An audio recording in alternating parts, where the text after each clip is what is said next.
மோட்சம் முக்தி பெறணும் என்று பக்தர்களுக்கெல்லாம் ஆசை இருக்கு. இப்படி பக்தர்களுக்கெல்லாம் மோட்சம் முக்தி பெறணும் என்ற ஆசை இருந்தால், இப்போ முக்தி என்பது கடைசி நிலையாக இருந்தது என்றால், அந்த கடைசி நிலைக்கு நமக்கு இட்டுச் செல்லும் பல படிக்கட்டுகள் இருக்கு என்று சொல்றார். இப்படி பல படிக்கட்டுகள் இருக்கும்போது முதல் படியாக ஃபர்ஸ்ட் ஸ்டெப்பாக என்ன இருக்கு என்றால், அதுதான் சத் சங்கம் என்று சொல்றார் நம்மளோட ஆதிசங்கராச்சாரியா. சத் சங்கம் என்று சொன்னாலே சாதுக்களோடு, பிற பக்தர்களோடு, நல்ல குணங்கள் நல்ல எண்ணங்கள் வாய்ந்தவாளோடு எப்பொழுதுமே எல்லாருக்குமே அந்த நல்லதையே நினைக்கும் அந்த சாதுக்களாக இருப்பவர்கள் வாழ்ந்து கொண்டு நார்மலாக நம்மை போன்ற ஒரு மனிதர்களாக தான் வாழ்ந்துட்டு இருப்பா.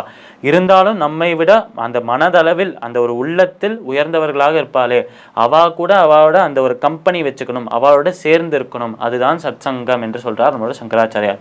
இப்படி ஒரு பக்தனோடு ஒரு சாதுவோடு சேர்ந்திருந்தால்தான் நாமும் சாதுவாக நாமும் ஒரு பக்தனாக மாற முடியும் என்று சொல்றார் நம்ம சங்கராச்சாரியார். இப்போ அவர் என்ன சொல்றார் என்பதை ஒரு வார்த்தையாக பார்ப்போம். சத்சங்கத்வே நிஸ்ஸங்கத்வம், நிஸ்ஸங்கத்வே நிர்மோகத்வம் என்று சொல்றார் சங்கராச்சாரியார்.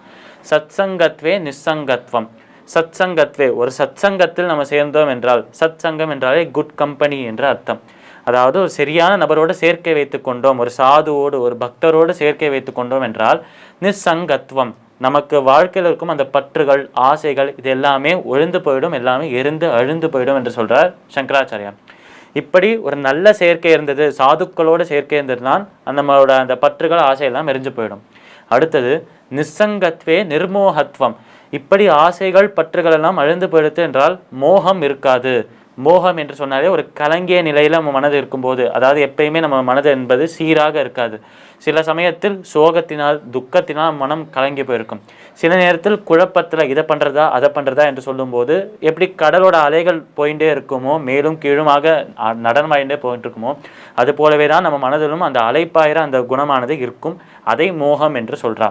இப்படி இருக்கும் மோகம், இப்போ பற்றுகள் ஆசை என்பது இல்லை என்றால் நிஸ்ஸங்கத்வே நிர்மோகத்வம். மனதில் அந்த மோகம் இருக்காது, மனம் எப்பொழுதும் ஒரே சீராக இருக்கும், ரொம்ப சுத்தமாக இருக்கும் என்று சொல்றார் சங்கராச்சாரியார்.